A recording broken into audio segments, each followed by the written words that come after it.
What is going on, everybody? It's your man Louie T here on the latest installment of the Louie T Network podcast. I thank everybody for joining me. Man, it's a lot to talk about today. It feels like we just spoke. It feels like the other day, and yet here we are.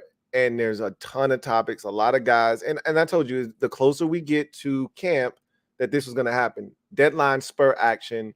And the closer we got to those deadlines, the more movement we would see.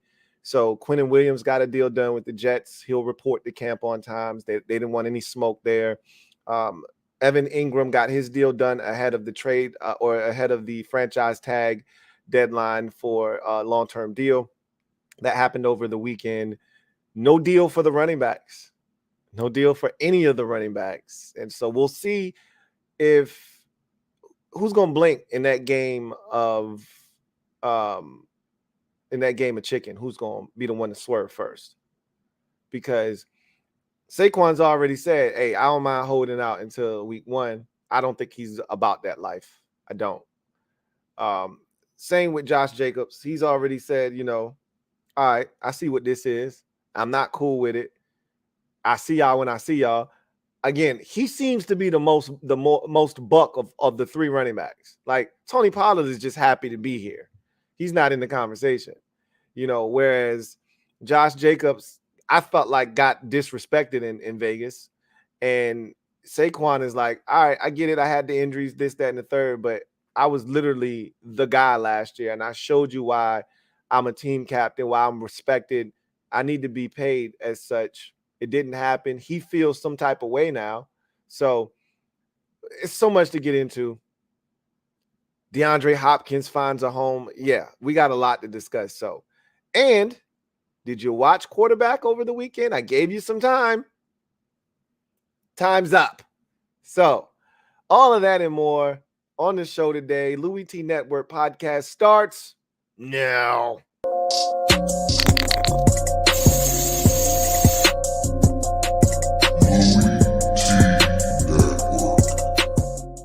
The Louie T Network is powered by MusicHead University.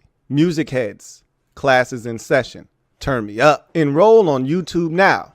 Link is in the description. Who else could it be? Me, your man. Louie T, welcome to the 349th installment of the Louie T Network podcast. I, of course, am your set man, Louie T. Thank you for joining me. Got a jam-packed show today. Told you guys we were going to talk about the Netflix series Quarterback. I had a chance to watch all 8 episodes over this weekend. Really, I binge watched it on Sunday. Damn, that was some good stuff. I was thinking to myself, first of all, Peyton Manning always got his hand in some shit. Boy, Peyton is making money hand over fist. That was some good shit, though. I mean, that was well done. We'll get to that a little bit later on in the show. But dudes got to the bag, and that's what we're going to start today's show. Guys got to the bag, and you know how it is. It's hard to get to the bag, man. Teams be being real frugal out here in these streets. Don't want to break you off with the money that you're supposed to get. But guys finally got to the bag. So let's talk about some of these contracts that were dished out. We missed one last week from the Jets and Quentin Williams, and he had, the standard operating procedure. Let's go ahead and get to the gem dropping session, shall we? I think we shall. Let me drop this gem on your melon. Open your mind, let your conscience be free. You're now rolling with your man, Louie T double E. Let me open you up. Get you thinking a little bit. So, the standard operating procedure of any player that's young in the league on social media. Let me scrub my social media clean of the team. If the team's name was in my bio, let me take their name out of my bio. Like, I'm mad. Grr, give me my money. Like, that's the dumbest shit ever. Like, that don't move the needle whatsoever, but that's the thing that everybody's doing. Okay, have at it. But this deal was always getting done. The Jets weren't going to let Quentin Williams sit there and stew. They weren't going to allow this to spill over into camp. They're going to be on Hard Knocks. I don't know if you guys saw, the announcement was finally made. The New York Jets will be hosting Hard Knocks this year. August 8th will be the first episode, I believe, of Hard Knocks. So, the Jets, and we knew this all along. When we found out the 4 teams, Bears, Saints, Commanders, and Jets, of the 4 teams, which one was the most attractive and juicy? We had already deduced that the Jets would be on Hard Knocks because they didn't have a say-so. And nobody else raised their hand and said, hey, pick me, I want to do it. Everybody else was like, yeah, I'm good. Washington was like, I don't want to do it necessarily, but if you pick me, I wouldn't be upset. There were some that were saying, hey, us, but not everybody was doing it. And the league really was like, look, y'all got shit going on. We really don't want to be there. This is Aaron Rodgers. It's New York. What is there not to love? That's where they're heading. But Quinnen Williams, it won't be a part of that storyline in terms of him not getting his deal and not potentially being there. He's going to be there on time with his 4-year, $96 million contract in tow, 66 of which is fully guaranteed for the dominant interior defensive tackle. This guy is a beast. He's one of the best in the business, and the Jets are rewarding him for his play as such. I think Williams's deal is the second richest in NFL history for a second contract. Obviously, Aaron Donald's deal is always going to be at the top. But I think, if I'm not mistaken, it's the second richest deal in NFL history for a defensive tackle on theirs, behind Aaron Donald, right? And no one's going to make more money than Aaron Donald. So that's like the gold standard. That's the bar that's set there, which means Chris Jones is coming, and he's going to want to top what Quinnen Williams just did. So keep an eye on that. That's going to happen eventually. But Quinnen Williams gets his deal done. Jets will be hosting Hard Knocks. Everything's going well for the Jets right now. Everything's going well for the Jets. We'll see if it bleeds over into the season, but right now everything's going really well for the New York Jets. Sticking in the AFC, the Jaguars got a deal done with Evan Engram. You know what? Good for Evan Engram, first and foremost. I don't know if we had this conversation, but, every so often there's a guy that goes in the first round, and for whatever reason, it just doesn't work at his first locale. And he just needs a change of scenery. Somewhere else he can call home where the pressure isn't as great because they didn't spend a first-round pick on you. You're not being berated by the fans who are disappointed because you haven't lived up to expectations. You just need a clean, fresh start. Evan Engram was one of those guys. It just wasn't working for him in New York. He dropped passes all the time. The New York fans had already turned on him. And even though this dude is super talented and he's a mismatch nightmare at one of the most important positions in football on the offensive side, if you're looking to create a mismatch, there isn't a better position to create a mismatch on the offensive side of the football than tight end. And this guy's the ultimate chess piece because he's so damn fast. He's faster than most receivers in the league, but you don't want to stick a corner on him, right? Because he's still technically a tight end. But for all intents and purposes, he's a damn receiver. And he goes to Jacksonville and has a career year, breakout year. And he just needed a change of scenery. And we've seen this before. Jerry Hughes is another great example, drafted by the Indianapolis Colts in the back end of the first round, didn't have any success in Indy. I think they ended up trading and swapping failed first rounders. I don't know who the Bills traded to the Colts in that deal, but the Bills got Jerry Hughes. It revived his career, and he goes on to have a wonderful, career in Buffalo, and he's still playing solid football in Houston for the Texans as we speak. So sometimes you just need a change of scenery as a first-round pick. I was hoping that we would be able to say the same thing for what's the TCU wide receiver that the Eagles took that they ended up trading to Minnesota.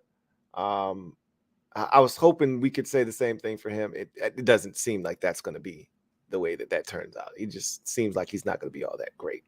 But good for Evan Engram, man, because he's super talented. I really loved him coming out of Ole Miss.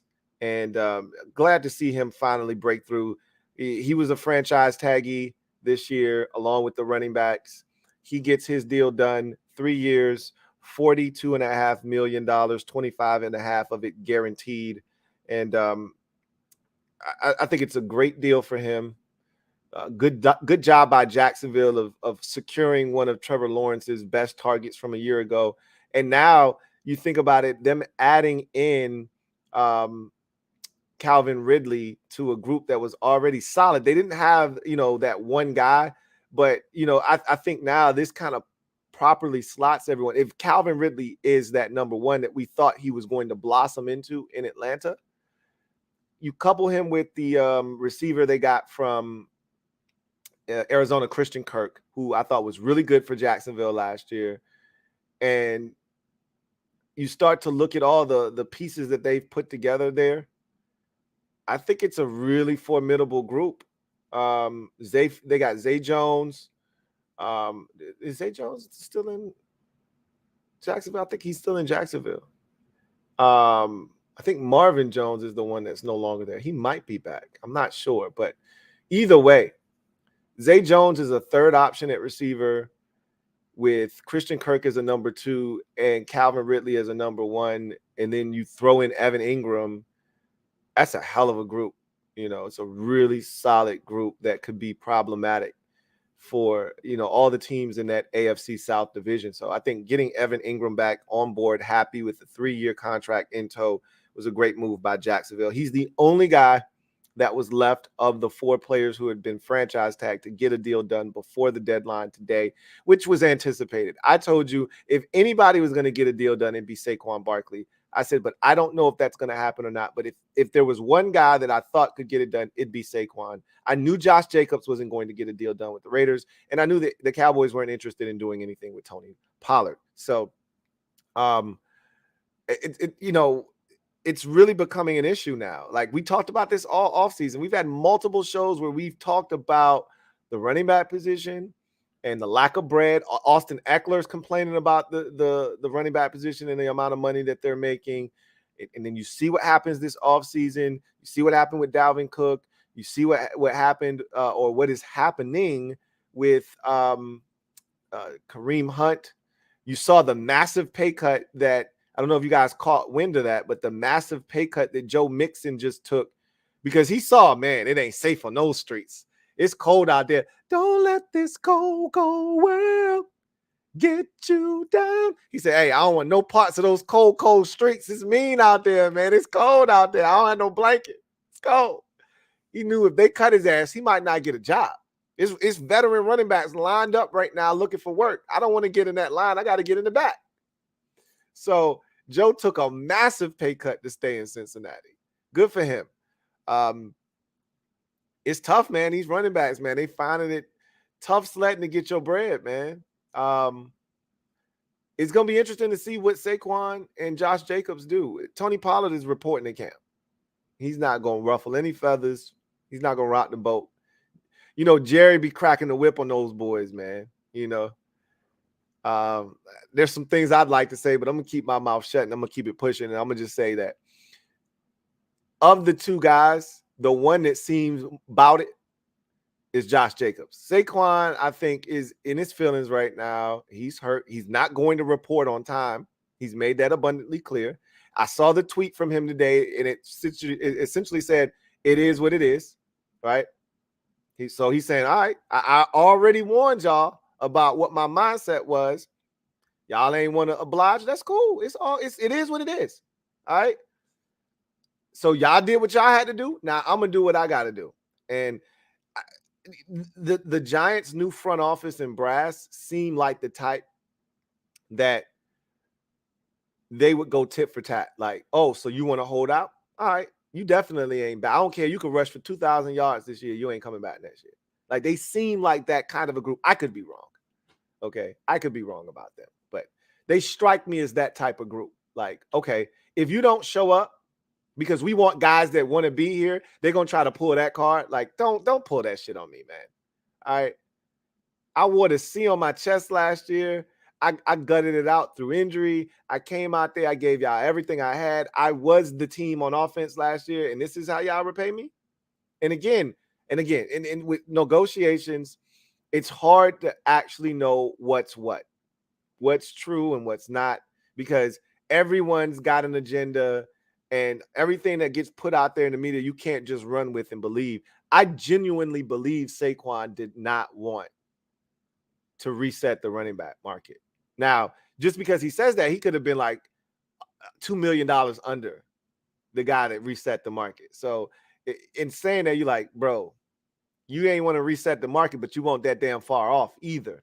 So it'll be interesting to see when the dust settles, the smoke clears, what ultimately gets done and doesn't get done, if he's back next year or not back. And generally, you don't get the truth until after the fact. So I think Saquon shows up after preseason game 1, somewhere in there, maybe before the first preseason game. I don't think he's got the intestinal fortitude to show up after the preseason is done and they start to get to cuts. I don't think he's that bold. I think Josh Jacobs has that in his bag, though, because it's so dysfunctional in Vegas already. He's like, I don't give a shit. New York is getting their shit together. They made the playoffs last year. I think Saquon wants to join his brothers. I think I could see Saquon showing up, 2 days after training camp starts. Like, I think that's the kind of time he's on. Josh Jacobs is like, F them. So I want to see what happens with those two dudes. I'll be keeping a very, very watchful eye on that situation. And then there is DeAndre Hopkins, who signed with the Tennessee Titans. 2 years, $26 million contract, $32 million with incentives. So if he's able to hit a few milestones and landmarks, he'd be able to get that deal all the way up to $32 million. He gets a base of $12 million in year 1 and a chance to make it 15 again if he hits significant milestones and landmarks. So I can tell you this, and they got, Ian Rappaport has the amount of money he can make kind of all laid out here. Catches 65, 250K. He gets to 75 catches, 500K, 85 catches, 750K, and 95 catches. He gets an extra mil. Yards, 750, 250K, 850 yards, 500K, 950 yards, 750K, 1050, he gets another mil. Touchdowns, 4 touchdowns, 250K, 6 touchdowns, 500, 8 touchdowns, 750, 10 touchdowns, he gets another mil. So you see the breakdown there as to what he is getting. And remember, he's still being paid by the Arizona Cardinals. So it's a really solid deal on top of the money that he's already getting from Arizona. He's killing it this year. He's killing it. I would venture to say that combined with the Arizona money, he's got to be one of the highest paid receivers in the league. Because you look at the deal, it's essentially 2 years, 26, but it's 13 apiece. But as Rap Sheet broke down, what is the base is 12 in year 1. So you take that 12 million, add it to probably the 18, the 12, the 16 to 18 he was probably making in Arizona this year. Dude's making probably close to 30 million. What was Tyreek's deal? Was it 30, 31 or 32 a year, whatever it is? He's up there in that neighborhood now. So anyway, that's a great move for the Titans. I'm still wondering how much does this move the needle for them because of their quarterback situation. But assuming that they roll with the veteran Tannehill, it makes Tennessee a viable option. Remember, they were 7-4 last year, and at one point, I think they were 5-2. Were the Tennessee Titans before their season imploded. So, again, much like I just said with the Jaguars and Calvin Ridley properly slotting everyone, if he comes in and is the number 1 receiver that they lacked in Jacksonville last year, without a doubt, without any question, DeAndre Hopkins is a bona fide 1 in this league. They didn't have that in Tennessee. He now comes in, goes straight to one. From the small flashes that I saw from Treylon Burks last year, he could easily be a top-notch number 2 in this league. And all of a sudden now you got a nice little duo, 1-2 punch with those two guys. If they can get anything out of that small receiver from UCLA that they drafted last year, the little white slot receiver, and Chig Okonkwo, who was playing some good ball at tight end for them, they could have some stuff out there, man. Like it could get real for the Titans. And all of a sudden, I counted them out, talked about how trash they were going to be, and all of a sudden they could be right in the mix. That division stinks.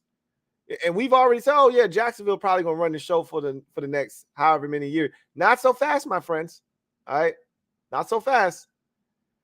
I'm anxious to see what Indy's going to look like with Anthony Richardson in there whenever he gets in there, whether he starts the season off on the bench and then gets in week 2, 3 as a starter, or if he starts the season off as the number 1 guy. I'm anxious to see what happens in Houston with C.J. Stroud. He's going to start day 1. And, we'll see if Jacksonville can pick up where they left off last year, making the playoffs and, kind of winning the game and really looking like they're ready to turn the corner. And we'll see what the Titans look. They look like they were going to fall back. They looked like they were going to fade to black and kind of just, all of a sudden be an afterthought in that division. This move gives them a chance to compete right away again and get right back to winning the division if they can stay relatively healthy and sort out that quarterback situation. If Ryan Tannehill stays healthy, plays solid ball, Derrick Henry continues to run the football the way that we know he's fully capable of, with those receivers, all of a sudden, they got a shot. I'm still a little questionable as to what the quarterback situation is going to be in Tennessee. But if they can get that settled and if Ryan Tannehill still has good ball left in him, look out for the Tennessee Titans. It's a big move for them. It's a big move for the Titans. How much it moves the needle will determine on what kind of play they get out of the quarterback position. And remember, their offensive line was absolutely devoured this offseason. Like they lost like either 2 or 3 starters off their offensive line to free agency. And I don't recall them, I think they might have drafted 1 or 2 offensive linemen. So we'll see. I don't quite remember Tennessee's draft. I think they spent a first-round pick, though, on an offensive lineman. I think they got the kid from Northwestern, as a matter of fact. Peter Skoronski, if I'm not mistaken. I think that's who they took with their first-round pick. That's a hell of a pick because he was the best offensive lineman in the draft, if you ask me. So we'll see how all of that fits together for Tennessee. This move, if the quarterback position is still legit with Ryan Tannehill and the offensive line is able to stabilize itself, this move is huge. If those things don't fall into place, quarterback, offensive line, this is an insignificant move because whomever's back there isn't going to have time to get him the football. And if that line is solid, but the quarterback still stinks, it still doesn't matter because that guy's not going to get him the football adequately enough. So I love that move though by the Titans, an aggressive move because I thought he's going to end up in New England. To be honest with you, I thought Tennessee made the most sense, and I think I told you that. And I said New England though would be smart because they truly don't have a number 1 after allowing the only guy that resembled anything close to a 1, letting him walk in free agency, and Jacoby Myers. I thought they needed to go out and get a guy like DeAndre Hopkins, but they didn't. So we'll see what happens. Anyway, that's another really good move by the Tennessee Titans. So we are all caught up on all the moves that have been made. The last domino now to fall will be that of Dalvin Cook. Where does he end up? Still got about 4 or 5 days to kind of figure out. I would assume he would like to join a team before the start of training camp. So my money is on him finding a team this week at some point because everybody will be in camp by next week. So I think towards the tail end of this week, Wednesday, Thursday, Friday, we're going to hear that Dalvin Cook signed with the team, I think. But we shall see. Anyway, I digress. Let's move on and get to our next segment of the show. And social media maneuvers. I'm a midday marauder. Y'all know what it is. If you're out there, you want your comment read, use the hashtag LouieTLive to have your comment read on the air if it is pertinent and time permits. If you want to ensure that your comment gets read, super chats are the way to do so. And I want to give a quick shout out to my guy, Kevin Jones, for the support on PayPal. Thank you for the dono, man. Really do appreciate any donations are greatly appreciated. Helps power the Louie T Network.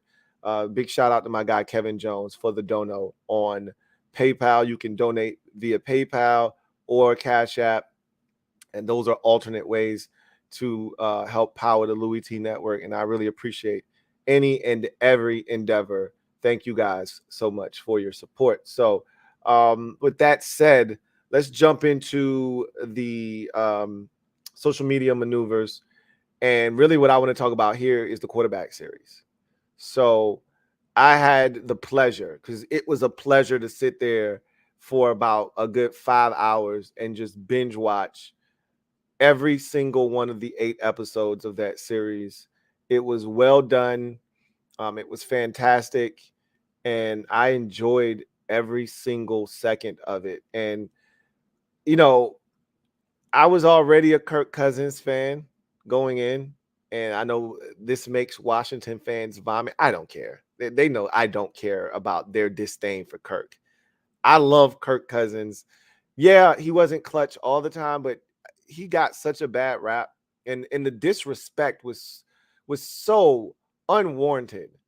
And for a fan base that ain't really never had shit, to have something and for y'all to be looking at it like, you know what I equate Kirk Cousins to in Washington, which it still pains me now because we're still looking, right? I'm hoping that the journey for a quarterback is over now with Sam Howell. But you know what it reminds me of is someone that doesn't have a lot, right? And your parents are working extremely hard to get you something so that you just have something. So they go out and they buy you a solid pair of tennis shoes. It's not anything new. It's not anything that's going to turn any heads. But you know what? Something that you can put on your feet. They're comfortable. They're name brand. They didn't go out and buy you some Etonics. Okay. They didn't buy you any Sauconys. They bought you some Nikes. Okay. And there's some nice Nikes. They're not the most flashy. No, they're not Jordans. They're not foam posits. No, they didn't spend $300 or $250 or $185 on them, but it's a nice pair of shoes. And you look down your nose at those shoes and you don't want to put them on. Well, then go out there barefoot then. Give me back my goddamn shoes. That's how I felt about Washington fans and Kirk Cousins. Like, no, he's not Aaron Rodgers. He's not Tom Brady. How many of those dudes are in the league any damn way? How many teams have a Patrick Mahomes? How many teams have a Joe Burrow? They don't grow on trees. So get in where you fit in. And he was like a top 15 quarterback, probably somewhere closer to 10 than 15. But he was in that mix somewhere, and you can win a lot of damn football games with him. We didn't ever give him a quality run game in Washington while he was there. He never had a good defense ever while he was in Washington, and somehow it was always his fault. And I love the quote that he used from Margaret Thatcher. He said that she said, if I walked on water, then people would say it's just because I can't swim. And I thought that was the perfect way to sum up Kirk Cousins' career and how people view him. Everything is always his fault. And even his head coach, Kevin O'Connell, said it's a false narrative, but everything is always Kirk Cousins' fault. Always. And it was just so much fun watching Kirk and watching Patrick Mahomes and even Marcus Mariota, who I wasn't the biggest fan of coming out of Oregon.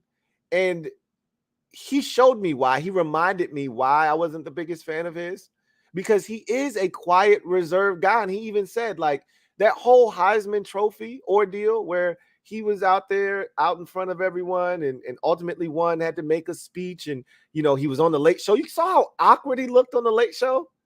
You know, like he didn't relish that opportunity. He doesn't like the limelight. That's not his personality. And really, I think most Polynesian people are just so humble and so reserved. That's just not how they're really raised, to be out in front of the limelight and in the spotlight. And so he just was, to me, a little too reserved. But then you get that behind the scenes access look. You hear him, communicating with his teammates, and he's a lot more vocal than I gave him credit for, right? And he's a really solid leader. They followed him, and he's a tough ass dude. And that's the thing. That was the point that I made last year. Marcus Mariota's tough as shit. Now, he ain't as tough as Kirk, and that's another thing that Kirk Cousins doesn't get credit for. And I thought that series did a great job of highlighting Kirk Cousins' toughness, and really all of their toughness. You saw Marcus Mariota's season ended with an injury. He was going to be benched anyway, but his season was ended with a knee injury. That dude took on defenders. He ran the football. He was what made that Falcons rushing attack so deadly. We saw it in 2012 and 13 with Washington, with Robert Griffin III and Alfred Morris. Alfred Morris doesn't have, whatever, 1,500 yards or whatever he had in his rookie season without Robert Griffin III aiding that run game and forcing people to be honest. It really, that's the same thing with the Eagles and Jalen Hurts right now. Like, you have to look at Jalen Hurts as a runner. You have to contain him. You have to account for him. And that's what helps open it. I don't want to, discredit that offensive line that the Eagles have put together. It's a fantastic offensive line. And they're good in their own right without Jalen Hurts as a runner. But you add Hurts in as a runner, and it makes them even more deadly. That's the same thing that was going on with Atlanta in their run game last year. But you look at Mahomes, and he had this bruise on his leg.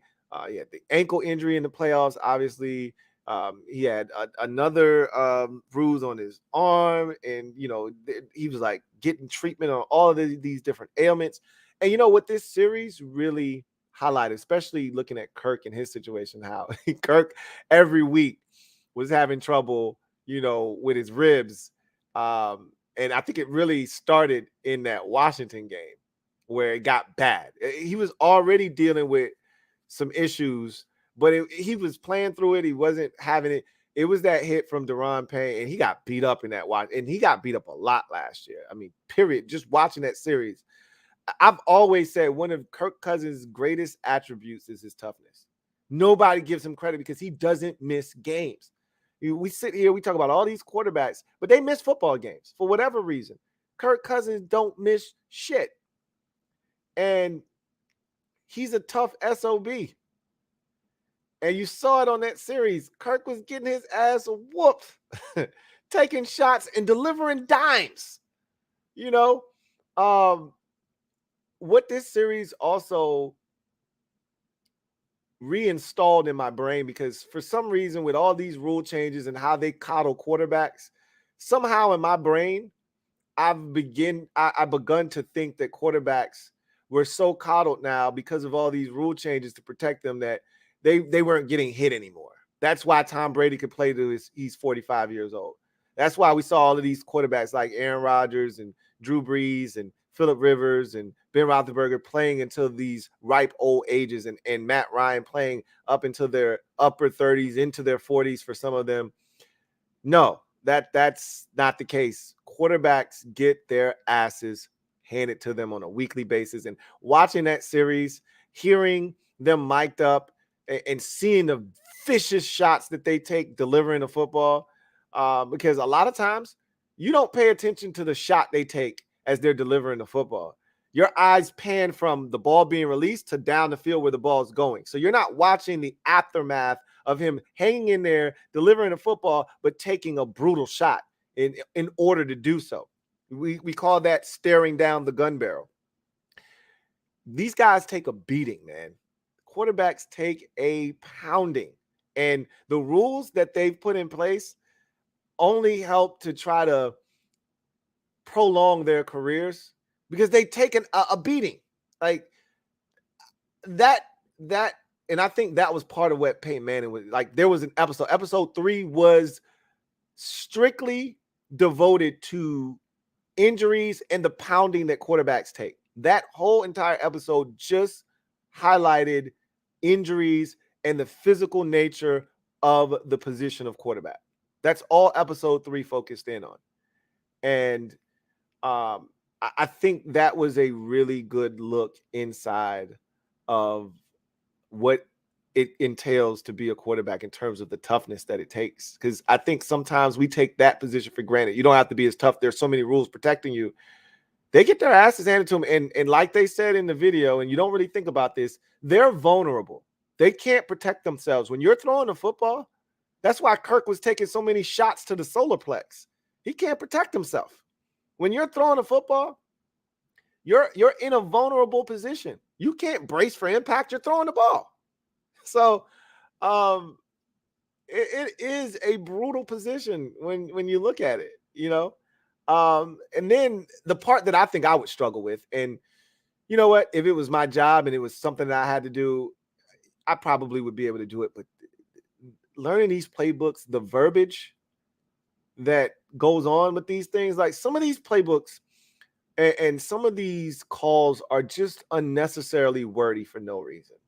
You can really shorten a lot of these calls up. They don't have to be literally a paragraph that you're spitting out.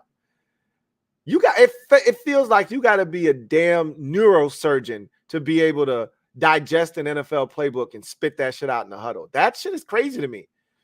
Just listening to them talk about it made my head hurt. You know, these plays are so damn long. This, and then you got a nerve to tag this at the end and then can it with this. And like, whoa. I'm just like, it was funny. Kirk was in the huddle and he totally forgot what the tight end was supposed to be. He's like, why whatever? And I heard the play call before they even brought it up. And Kirk went through what happened there. I'm like, did he just say whatever? Is that a part of the play call? He said, why whatever? But everybody knew the play call, knew what he's talking about. And he threw a touchdown pass to Johnny Munt on that play, as a matter of fact. And he's like, I said, why, whatever. And that's supposed to tell the tight end what he does. And he's the primary read on the play. He's like, I just spaced. Like, I totally forgot, like, what that part of the call was. It's so damn long. Like, those dudes are something else, man, because that's a lot. They're the only position on the field that has to know what everybody has to do. Like, offensive lineman only has to know what their blocking assignments are. You know, they don't have to know what the running back, on certain plays, specifically pass protection, they do need to know what the running back or the tight end is doing, but they don't care what the receivers are doing, you know, unless it's a run play and a receiver's coming down to crack or something like that. They don't give a shit about what the receivers have going on outside. They're the only position, quarterback is, that has to know what everybody's doing, and not just on offense. They've got to know what the defense is doing too. What's that safety doing? If he's coming down, you know, and we sent a guy in motion, and it was Mahomes was talking about it, like, hey, you know, this defender walks down and I send a guy in motion, nobody moves, so I know I'm getting some form of zone, but this guy doesn't bump, he doesn't react to this guy going in motion, and he's creeping up the line, he's coming. That's the tell, right? So you got to be able to identify all of that on the fly, right? Like, you don't have but a few seconds to figure that shit out. You break the huddle, you set protections, you're scanning the field. Now you got to send your guy in motion. You got to call out any audibles or any adjustments while you're doing all of this. Now you scan the field, and you got to be able to do all of this in a matter of, 5 to 10 seconds, depending on how quick you get out of the huddle. Man, quarterback's a really tough position. I always say it's the most important position in all the sports, not just the NFL or football, but sports, because it entails so much. But I just thought it was so well done. You know, I felt like I learned a lot about Marcus Mariota and his personality, and I didn't realize that he was getting ripped up for not being with the team at the end of the season. I thought it was understood that he was having a kid and that he was getting benched and he had an injury. I thought all of those things were understood. I didn't realize he just left. And like, they didn't even know I didn't even know he wasn't even in communication with the team or anything. That was a weird situation. And when you're not in a town, you don't understand how things are going. With Mahomes, my sisters cannot stand his wife, Brittany. I don't have a problem with her. I thought this was a good representation of her because she doesn't always present herself in the best light on social media. His brother Jackson is an asshole, and he just got an assault charge And so he's one of those dudes. We've already talked about him. He's one of those dudes that's eating off of his brother's fame and then gets mad when you don't give him any love as if he's done some shit. Bro, you didn't do a damn thing. It's your brother, right? So you're really gaining your influence off of the strength of your brother's hard works and sweat equity. So, or sweat rather. So I'm glad they didn't give him any clock on this series. None, zero. That was probably by design because he's been getting in trouble anyway. But I thought Brittany showed well. And I love the fact that they showed the family side because a lot of times fans treat these football players, and I talk about this all the time, they treat athletes like robots, like they don't have a life outside of football. And I know I struggle with the work-life balance sometimes, and once football season hits, I'm like those players. I don't have a lot of time to spend with my family. So I like Kirk Cousins' wife, Julie, is like, look, I don't know what I would do without Tuesday, because Kirk said, some teams freak out when they find out their quarterback's not going to be in the building at all on Tuesday. I take Tuesdays off.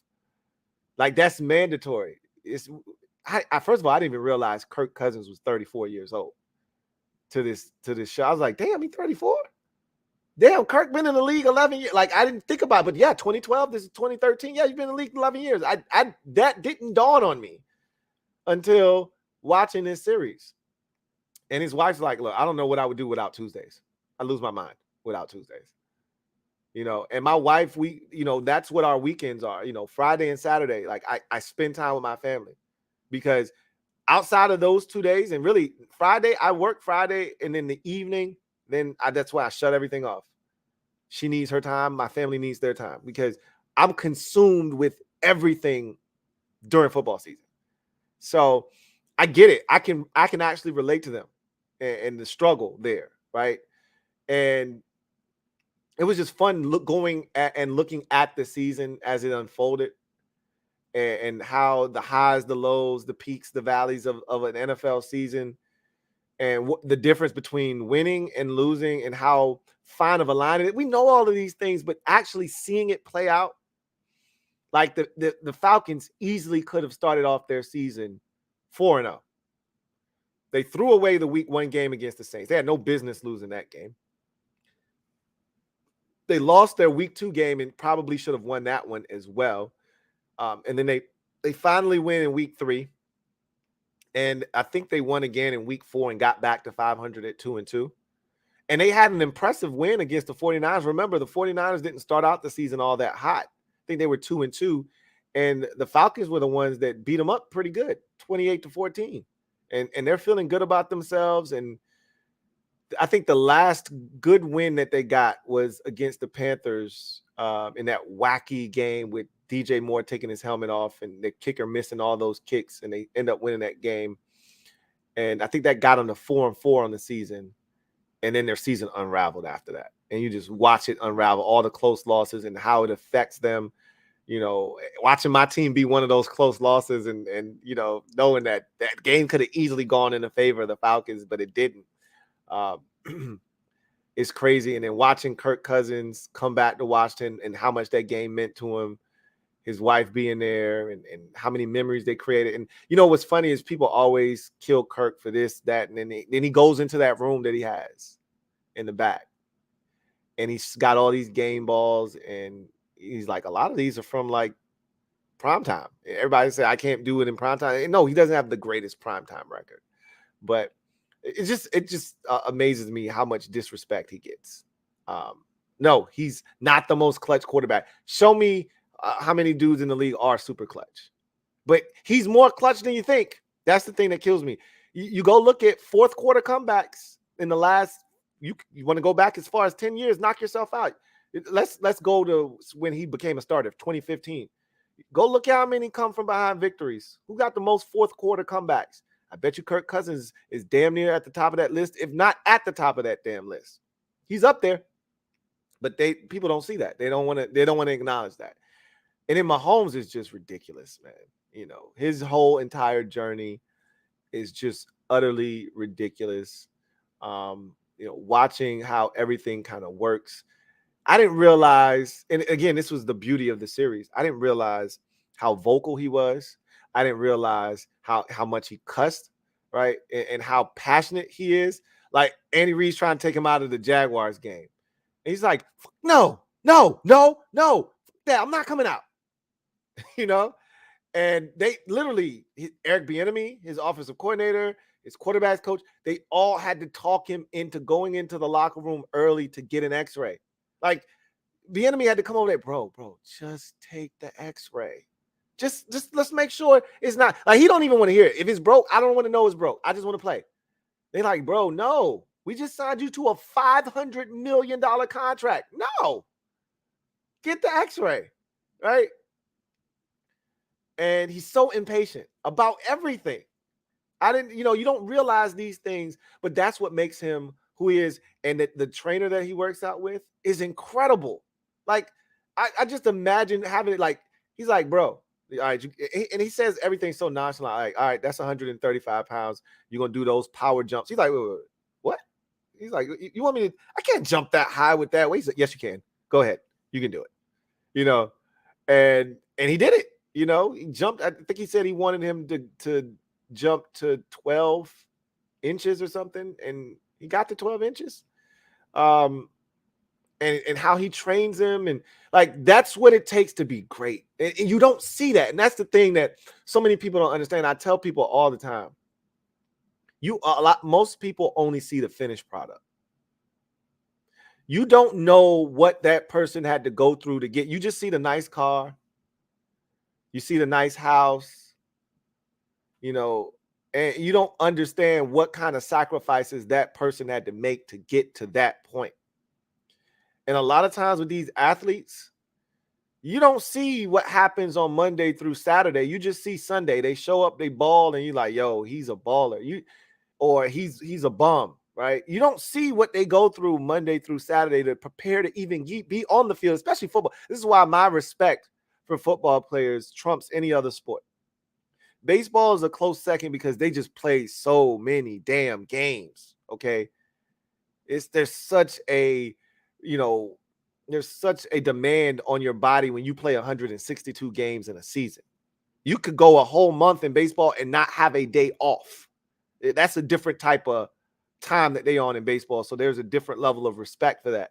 But in terms of the physicality, football is second to none. It trumps all other sports, including hockey, which is a very physically demanding sport as well. But the football, because there's so many games in hockey, I get them next time.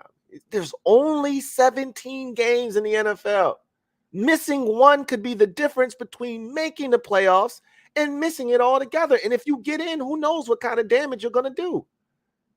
One game is the difference between making the playoffs and being at home watching it with everybody else. And so the amount of work that goes in Monday through Saturday, you like Kirk Cousins and his routine to get his body ready. That dude, his ribs were busted up.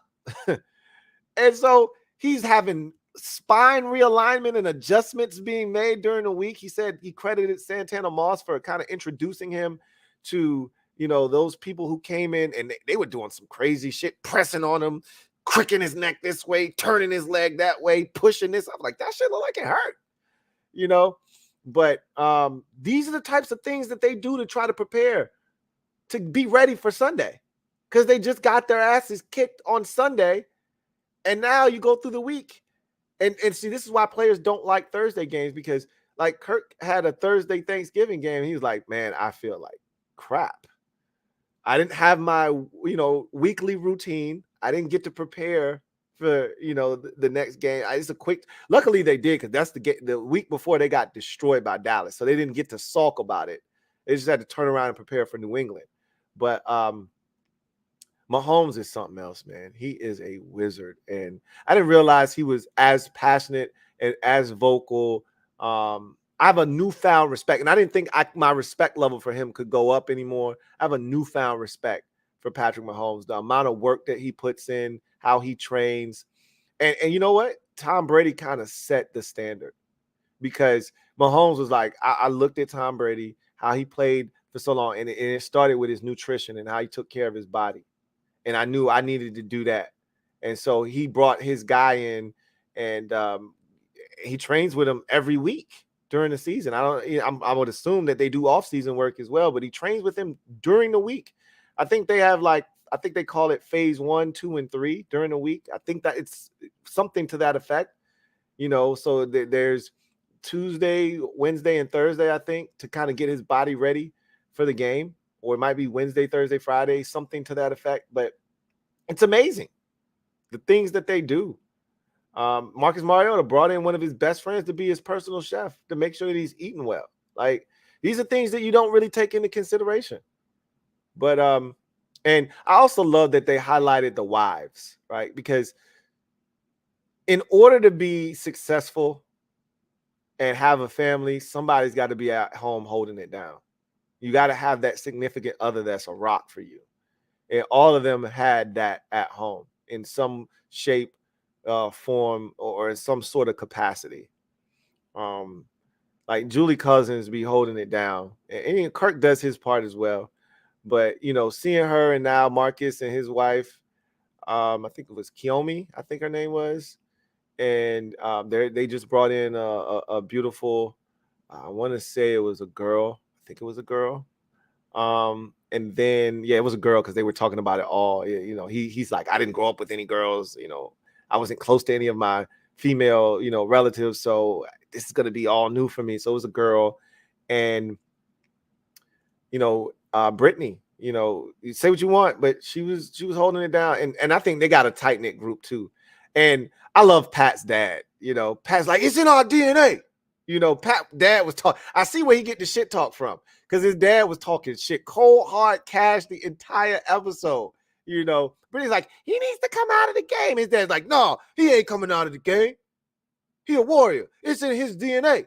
He like, all he do, and then he came back in the game, made a play. I think it was the run in the AFC Championship game, and he's like, it's in his DNA. He a playmaker. He make plays. Pat be talking cold hard cash. I'm like, you go ahead and talk that shit about your son. You talk that talk about your damn son. That's right. So I just love it, man. It was a really good look inside of the family dynamic, the behind the scenes of what it takes to be prepared on Sunday, what you go through from a mental standpoint, physical standpoint to prepare yourself for an NFL game. Like Mariota said, after the first day of training camp, you never feel good. It's probably even worse for position players because quarterbacks aren't really being contacted until you get against another team in a preseason game or in a regular season game. You have on that jersey, you don't get touched for the most part. But like he said, I mean, and just because you're not getting touched doesn't mean you don't do something. You could tweak a hamstring, you could tweak a groin, not even being touched. So that was an eye-opening series. I enjoyed it thoroughly, and I would love it if they picked 3 different quarterbacks next year. Joe Burrow would be one that I would be dying to see behind the scenes. I love it if they picked another 3 quarterbacks and did it again.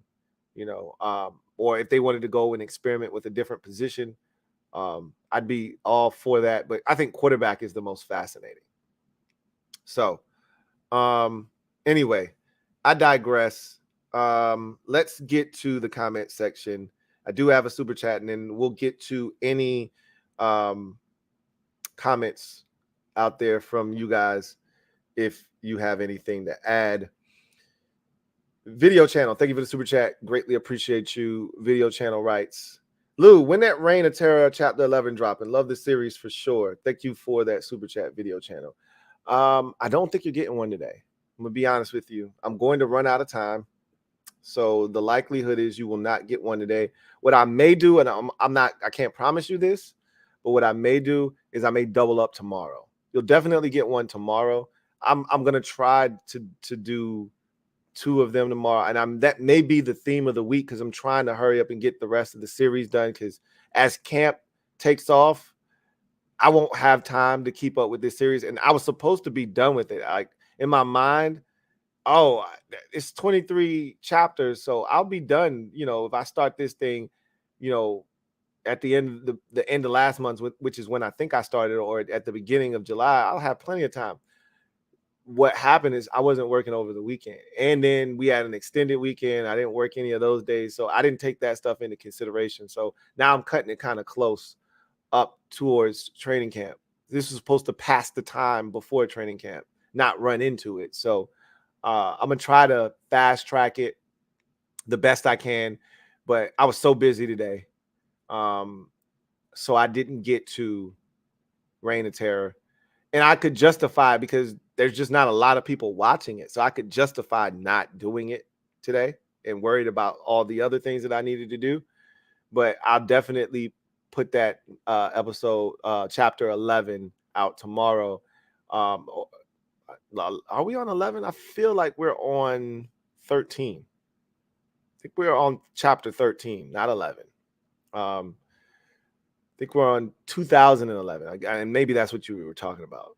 We're on 2011, but we're on chapter 13. So I think you're going to get chapter 13 and 14 tomorrow. That's the goal. I can't assure you that that's going to happen, but you'll definitely get chapter 13 for sure tomorrow. But you won't have one. I do have a Washington video that I am releasing today at some point. Same with MusicHead University. You will be getting a new upload today. If you haven't checked out MusicHead University, by all means, please check it out. Great content over there. If you love music, you love the Louie T Network, I've mashed the two together, and out comes MusicHead University. So if you haven't checked it out, please go ahead and do that and become a music head. And so let's get to the comment section and see what you guys have to say. And time has no price. Jalen Reagor, that's the receiver I was talking about. Thank you for that earlier. That is the receiver that I was hoping would go to Minnesota and revive his career. He did not. It doesn't look like, I shouldn't say he did not. I don't think he will, but we'll see. Sean Blake says, any stock into this QB documentary on Netflix where EB is not even talked about, Mahomes only crediting Andy Reid? Somebody else had brought that up to me. I don't really know what you guys were looking for from him. I mean, most quarterbacks talk to their quarterbacks coach more than any other person on the sidelines. Like that's around the NFL. Your position coach is the guy that's going to be in your ear the most because that's the guy you're in the room with all the time. So anything that you come off the field and you see, you're going to be discussing it with the quarterback's coach.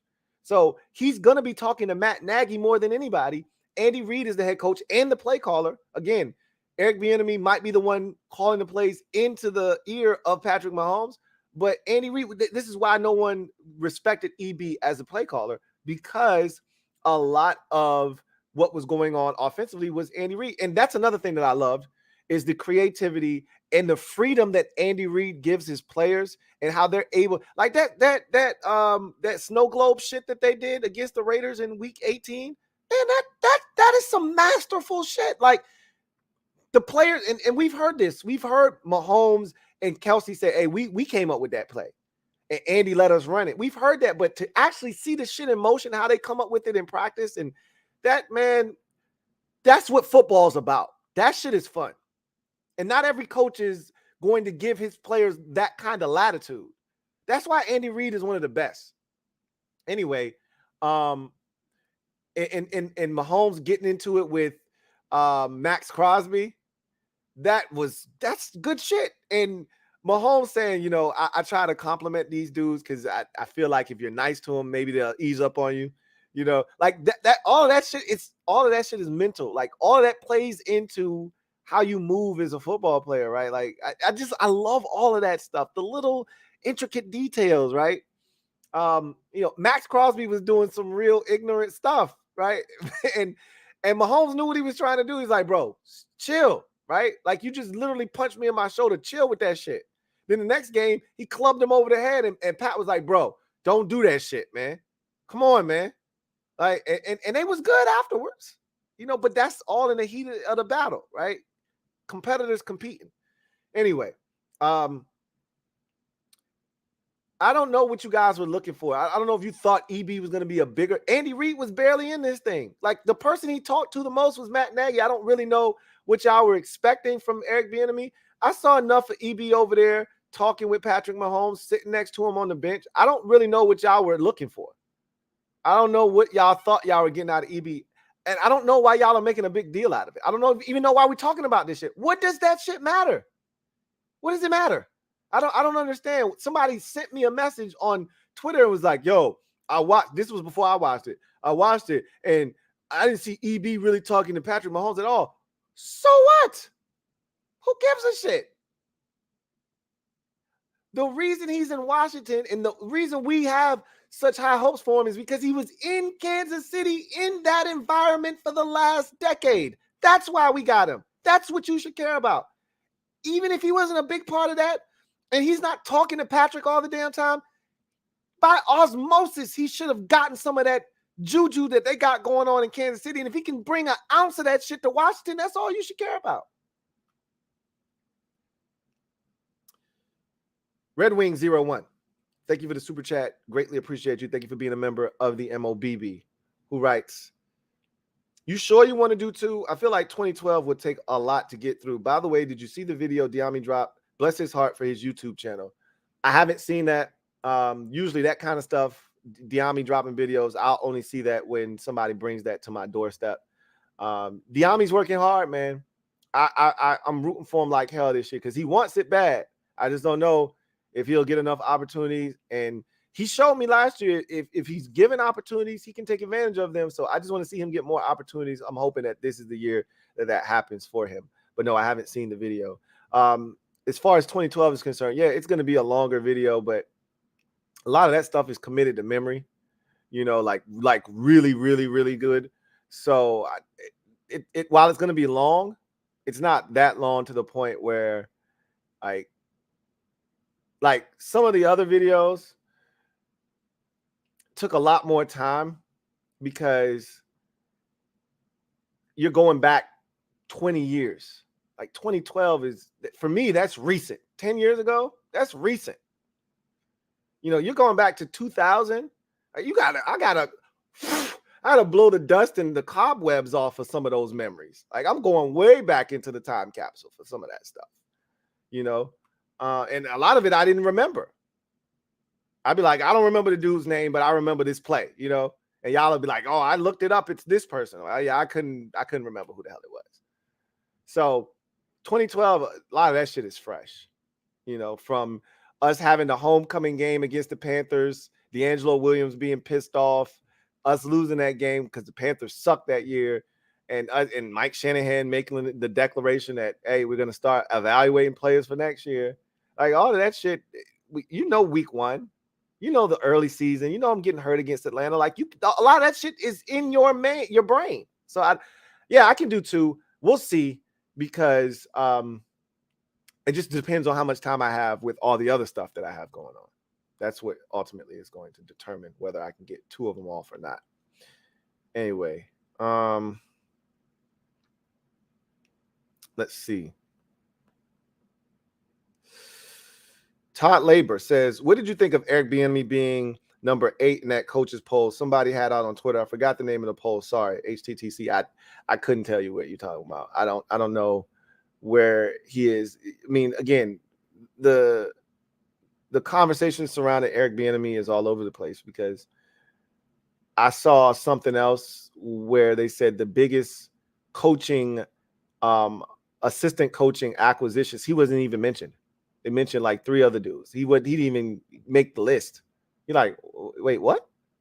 You're the worst offensive football. You don't think this guy's going to help? But I mean, so you look at one thing and he might be 8th. You look at something else, they're not even mentioning him. And I don't know if 8's good. That could be bad. It could be out of 10, right? I don't even know.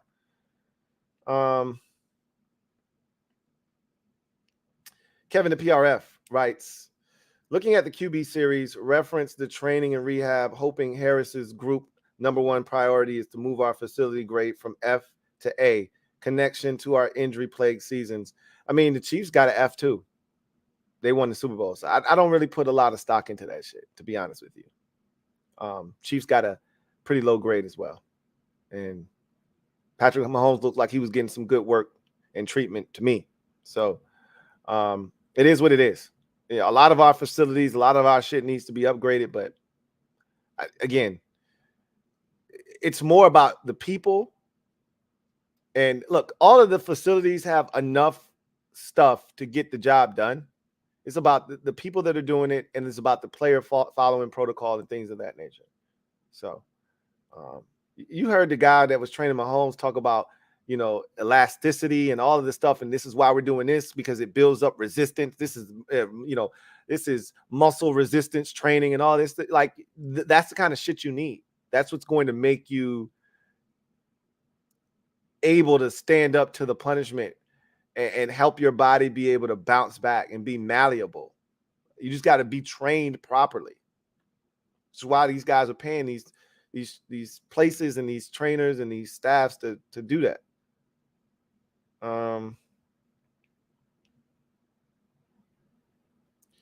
Kevin the PRF says, any of these running backs playing hardball going to break the cycle of their perceived disrespect? No. I mean, this is the thing. There's got to be a wave of running backs that come in and change the game and then get that second contract and kill it. Until that happens, a lot of these dudes that get that second contract have been duds. Their performances after that contract, and it doesn't bode well for the position as a whole, and that's the problem. We saw a bunch of guys get that second deal and stink it up. I think it really started with Todd Gurley and getting that deal with the Rams, and then it was Le'Veon Bell, and he stunk it up with the Jets, and then it was Zeke wasn't terrible, but I don't think he was worth the money they paid him. So you look at all of those situations, and those are high-profile situations, and teams are like, nah, I'm not doing that shit. So we'll see. I honestly think it's going to take Derrick Henry got another contract, and he continued to kill it. It's going to take like 3 or 4 of those in a row for teams to think differently about the position. I don't think it's going to be one player in particular that changes anything. I got a super chat here from Kevin the PRF. Thank you for the super chat. Greatly appreciate you. Kevin the PRF. Thank you for being a member of the MOBB rights. Come on, Mahomes. You know you got that shot. Massage and loosen my ass. I thought about that too. I thought about it too. I'm not sure if he got it or not. My gut says he did. You know what looked incredibly painful but like necessary was that cupping. You saw that? She took that suction cup and she stuck it on his damn. I've never seen that shit before. And she stuck that shit on his damn calf, and she came down the ankle and up the ankle, and Patrick's like, oh, and it was breaking up that tissue that was starting to form, which forms the swelling. But yeah, man, all of that shit was just, it was fascinating. It was excellent. He probably did get that shot though. I'm with you. He probably ended up getting a shot of some sort, but he got that treatment every day, and who knows? He might have been able to be good, but he was moving like a dude that got the shot, and by the end of the game, it had worn off, and that's why he was, But then he would do stuff during the game too. So I'm not gonna say he got the shot. He probably got the shot. But anyway, I digress. Anyway, let's get to our final segment of the show and garbage time. And really, all I wanted to do was kind of go over the fact that the Jets were going to be on Hard Knocks. We already kind of talked about that already, but some of the storylines that I think are going to be fascinating with them, I really feel like they would be doing a grave disservice to us as viewers if they don't cover Zach Wilson. Like, I know the spotlight is going to be on Aaron Rodgers. I'm more interested in what the hell Zach Wilson is doing right now. Like, I want to see how he's taking this demotion, because as far as I'm concerned, the Jets have given up on him, but this may be their way of hitting the reset button. Like, we're going to bring in Aaron Rodgers for 2 years, and we want you to learn from him. We're going to pick up your 5th-year option, which I don't think they're going to do. He was the number 2 pick overall. They're not going to pay him that kind of money, but we're going to pick up your 5th-year. Let's say Aaron Rodgers plays for 2 years and then retires. Pick up his 5th-year option, or they could just re-sign him to a 1-year deal and bring him back and see if he learned from Aaron Rodgers enough to be a better, not necessarily leader, because I don't know if Aaron Rodgers is the greatest leader himself, but, just how to study the game, how to be, a better steward of the talent around you, and more importantly, how to read the room, how to admit, hey, I made mistakes today, I got to be better, how to be a quarterback. I think he missed out on a lot of lessons that he should have gotten from somewhere. He claims that Drew Brees is his mentor. I can't tell, because there was no humility. You're out here throwing all these damn picks and you're not taking any of the blame. You're obviously not watching enough tape because you were confused way too often. The talent is definitely there. So I'm fascinated by him. Obviously, Robert Saleh is a high energy guy. They're going to follow him around a little bit, but he probably doesn't want the cameras up his butt. So hopefully he's got some really good assistant coaches. Just that's what happened with Dan Campbell. He was able to kind of pawn off the cameras on his assistant coaches, who were high energy, Deuce Staley and what was the damn cornerback's name? That was the defensive coordinator. Why can't I think of his name? Aaron Glenn. And they were able to pawn the cameras off on those two, and they put on a show. Obviously, they're going to follow one of these late-round rookies. Last year was Malcolm Rodriguez at linebacker. See who that guy's going to be for the Jets. But, yeah, Aaron Rodgers is going to be interesting. The offense and all the weapons that they have are going to be interesting. We'll want to see who's the character on that team. There's got to be one guy that's super funny. But I want to know what the hell's going on with Zach Wilson. They would be remiss if they don't follow him around and figure out the hell's going on in his brain. See how he's taking this shit. Anyway, I digress. That's going to do it for me, your man, Louie T. Thank you guys for joining me here on this installment of the Louie T Network podcast. I look forward to chopping it up with you guys again on Wednesday. Until then, you guys, take care. God bless, and good night. The Louie T Network is powered by MusicHead University. MusicHeads, classes in session. Turn me up. Enroll on YouTube now. Link is in the description. LouieTeeNetwork.